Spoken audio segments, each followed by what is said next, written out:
Bom dia pessoal, tudo bom? Bom, pra mim aqui não é bom dia. Pra quem estiver assistindo, boa noite, ou em outro horário também boa tarde. Tá? Então, números complexos. Esse é o nosso tema de hoje, tá? Continuando o segundo módulo de matemática.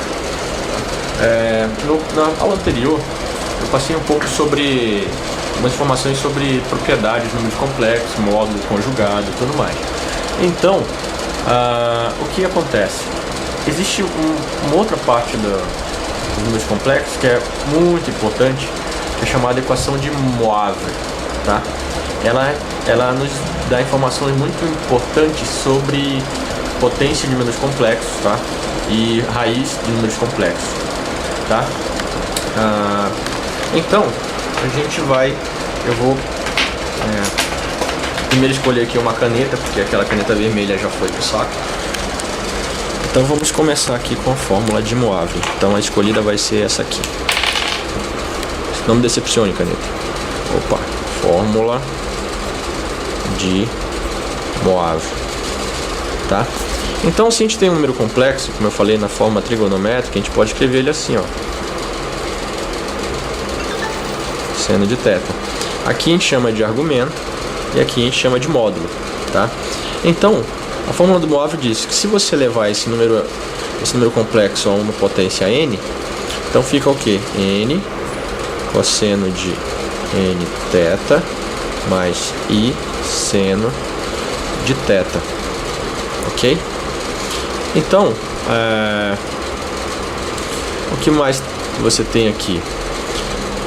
Tá, você tem essa potência aqui. Então, toda vez que você levar um número a uma potência, e n pertence aos naturais, tá? Agora, se você tirar uma raiz quadrada, a enésima raiz quadrada, também você pode escrever assim, você vai ter a raiz enésima do módulo cosseno de θ mais 2k π sobre n, tá? Isso aqui são as raízes, tá? Então ela vai gerar k raízes, ou seja, n raízes, tá? Seno de θ mais 2k π sobre n, ok? Então o que acontece? Quando você tira uma raiz quadrada de número complexo, você vai ter, por exemplo, se tem uma raiz quadrada de número complexo, você vai ter duas raízes. Se você tiver uma raiz cúbica, você vai ter 3 raízes. Se der 4, vai ser 4 raízes. 5 raízes. Então, vai ter um monte de raiz. E a gente pode tirar uma informação interessante geometricamente, né? Então, isso aqui é tudo... Eu estou dando esses macetes porque, às vezes, eles perguntam essas coisas, sabe? Em questões, assim. Não digo assim, especificamente isso, mas... Algumas questões, eles querem que você trabalhe um pouco os conhecimentos que você tem de número complexo, né? Então, imagina aqui, ó, a imaginário de z e o real de z, certo? Se você tem um número complexo aqui, ó, z, ele tá aqui, ó, tem uma parte real e uma parte imaginária. Se você tira a potência dele, se você eleva ele a um número, o que acontece? O módulo aumenta, né? Porque ele fica elevado a n. E o que acontece? Você está multiplicando o θ, né? Ele tem um θ bem aqui, ó. Então você aumenta o θ. Então, na verdade, ele acontece o que? Você aumenta o módulo e você desloca ele. Então acontece um movimento, tá? de posição, né? Então é como se você tivesse ele aumentasse e fosse para o lado. Se você tem uma raiz, você vai ter, ó, você vê, por exemplo, aqui você tem 0, 1, 2, 3 até chegar no n, entendeu? Então você vai ter um número de raízes. Se você for verificar isso, né? Você tem o seguinte: imaginário de z e real de z. Então você tem aqui, como é que vai ficar essas raízes? Você vai ter um círculo, tá? Tem um círculo cujo raio é a raiz enésima do número. E aqui você vai ter distribuído as raízes vão estar distribuídas igualmente espaçadas, entendeu? Sobre um círculo de raio, raiz enésima do número.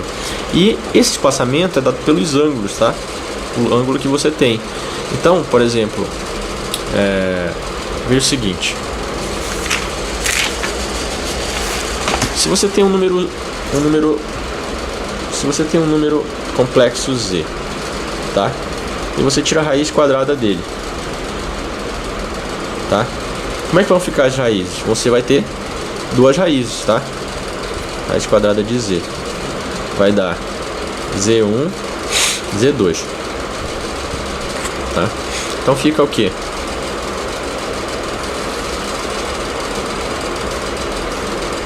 E elas vão ser conjugadas, tá? Então você vai ter... Não, desculpa, não necessariamente. Então se você tiver uma raiz aqui, esse z1 tá aqui, provavelmente ela vai estar aqui, ó. E mesmo assim num círculo, né? Cujo raio é a raiz quadrada de P. Tá? Então elas vão estar... Se você tiver, por exemplo, uma raiz cúbica de z, tá? Você pega um número complexo lá e dá uma raiz cúbica. Aqui tá o imaginário de z e o real de z, tá? Então o que vai acontecer? Você vai ter, por exemplo, caso tenha aqui, ó, a raiz, você vai ter um triângulo, tá? Mas elas vão estar ainda num círculo de raio, que é o módulo desse cara aqui, entendeu? A raiz cúbica, né? Então você vai ter aqui, ó, 3 raízes, tá? Elas podem estar em várias posições, né? Eu coloquei essa aqui só para visualizar. Se você tiver... É muito bom em questões de número complexo você pensar em termos de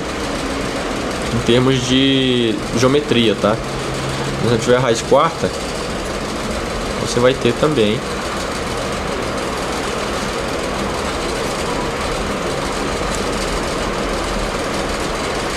você vai ter, por exemplo, se você tem um número complexo aqui, um exemplo, tá? A raiz 1, você vai ter a raiz 2, a raiz 3, a raiz 4. C2, C3. Acho que esqueci de colocar aqui, ó. C3, Z1, Z4. Não estou dizendo que elas vão sempre ficar assim, nessa posição, entendeu? Não estou falando isso, eu estou só dando exemplo. Não vá confundir. Então elas vão estar também num círculo de raio com raiz quarta de Rho, né? E vão estar com... Você vê que tá bem espaçadinho, né? Eles são sempre bem espaçadinhos, não vão ficar toda louca assim, uma mais perto da outra. Então eles tendem a ficar igualmente espaçados. Beleza? Então esse aqui é os conceitos básicos da equação de Moivre. Acho que a melhor forma de entender isso aqui é fazendo exercício, tá? Nossa, tô vendo minha cozinha, então não vou fechar aqui. Tem roupa no varal. Então é o seguinte, vai fazer